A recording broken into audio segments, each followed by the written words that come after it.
Today on Mesa Makes, I'm going to show you how to turn this into this.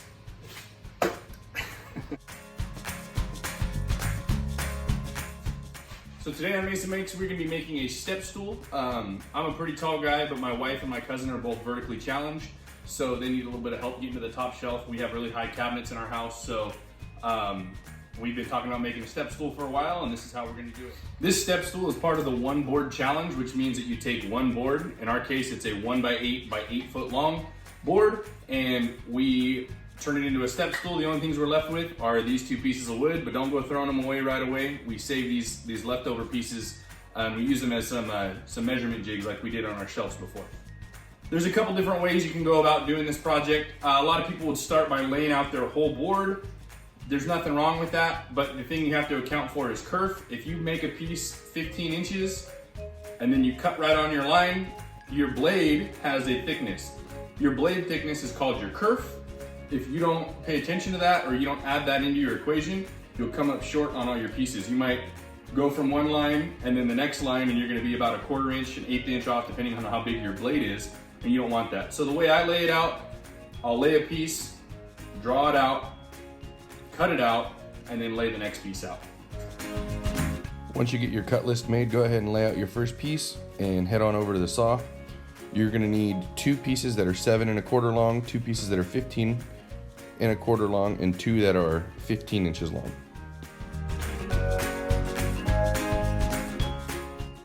Once you get those pieces cut, go ahead and cut your last board down to 19 5/8 of an inch. Because now we need to take it over to the table saw and rip it down to 2-inch pieces and to 1.5 inch pieces. You can see the diagram up there shows what it needs to be.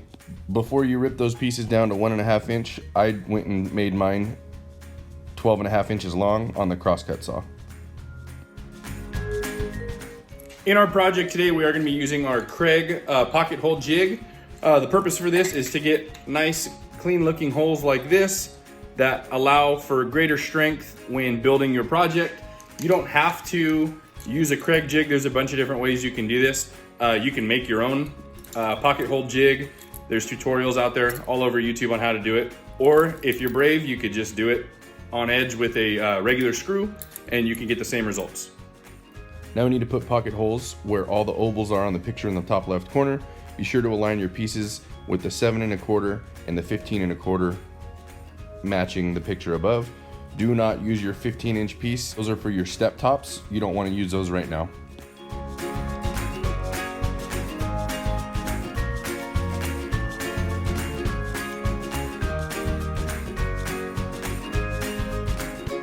Remember to make your pieces mirror images of each other. That way you don't have pocket holes on the outside of your step stool. I like to put alignment marks on my pieces so I know that one piece goes with the other piece. That way I don't get those pocket holes on the wrong side. Once everything is drilled, go ahead and put some glue between the 2 pieces and attach your fasteners. Be sure to wipe off any excess glue. It's just going to cause problems for you later if you don't clean it up now. So don't throw away that scrap, because this is where that small piece comes in. We are going to use it as a spacer jig. That way we have the same spacing on our steps. Go ahead and attach those and put in your other pocket holes. Again, using the glue and cleaning out any extra squeeze out so you don't have dried glue on your project later on when we go to staining paint.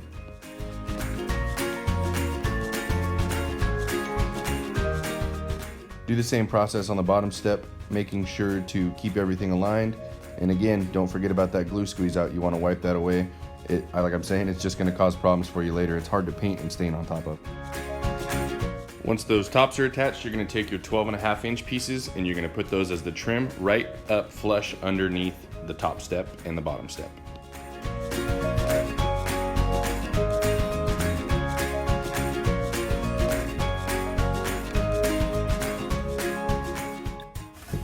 After that, you're gonna cut your remaining 2 pieces to 45-degree angles on both sides. One's a single bevel, one is gonna be a double bevel. Then you're gonna place them in the back and you're gonna mark out where they need to be cut out so we can do a double dado cut to where we can sandwich those 2 together. Next, we head on over to the table saw and we're gonna set the depth of our blade to half the thickness of our board. By doing so, we can let them sandwich together, and what I'm doing is just cutting multiple passes side by side with the miter gauge so I can sandwich those 2 together like you see here. Once those two pieces slide together, go ahead and glue them in place and attach them to the main frame. That is it for the construction portion of this project. A couple things to do is make sure that the glue completely dries before we move on to the next step, which is staining. Once the glue is dry, go ahead and sand everything down and tape off areas you don't want to be painted.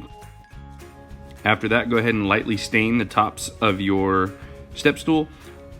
Let it soak in for a couple minutes, and then I like to wipe it off with some paper towels or some rags, whatever you have lying around. When you finish, go ahead and set it out in the sun to fully dry. You don't want any of that paint mixing with the stain. Once your stain is fully dry, you're going to tape all the parts that are stained that you do not want to get paint on. It's white paint that we're going to be using on a dark surface. It will splatter, so try not to load your brush up. I used the foam brushes. That seemed to help a little bit. It took quite a bit of paint in there, but it didn't drip like a normal brush would. This is a small project, but it does take multiple coats, so make sure to let it dry in between. We're using a house paint. You can kind of see through the grain still, and we don't want that. We want it to be a solid white, so we did about 3 coats on top.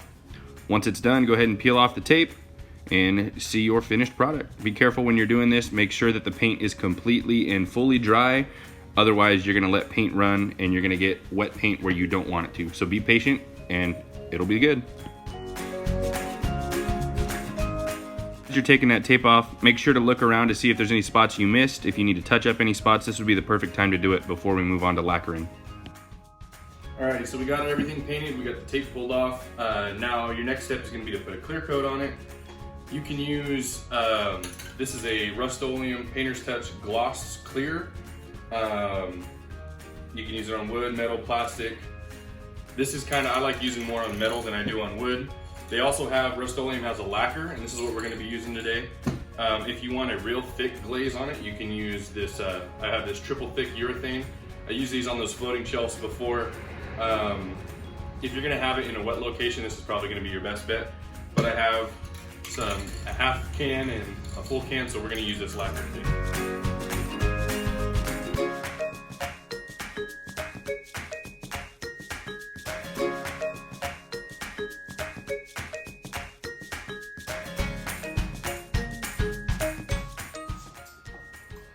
So all in all, it's a fun little project. I mean, it works good for us. I don't have to get everything off the top shelf for anybody anymore. They can kind of be self-sufficient. I think it turned out pretty well. The 1x8, I want to say was about $8 to $10, somewhere in that range.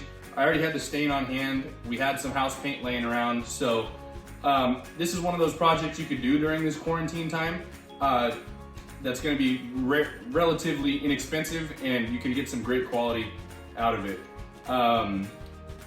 Couple pointers. When I was building this, I built everything, glued everything, and then stained and then painted. It's up to you how you want to do it. Looking back, if I were to do this again, I would construct the whole thing after I painted it, maybe pre-drill holes and not actually glue everything up until everything was stained and painted. It made it kind of hard. I am a little bit bigger of a guy. My hands are kind of big. It was kind of hard to reach into those tiny little spaces and not bump into the paint that you just painted on the other side of that step stool. So other than that, it was fairly easy to work on. Very, very easy to follow. And all I did was use one board. So. All right, guys, so a couple of announcements. We are still in our hashtag quarantine, so I want to know what you're doing. We are still doing the hashtag work shirt challenge. Shirts did come in today. I just got my 3. And I know I saw the tracking numbers for everybody else's. They should be delivered either today or tomorrow. So I want to see what you guys are doing. Take a picture when you get the shirt, tag us in it, take a picture after you use the shirt. Hopefully you get some dirt and some grime and maybe some stain. I know mine already is kind of spattered and splattered on. I want to see what you guys are doing, okay?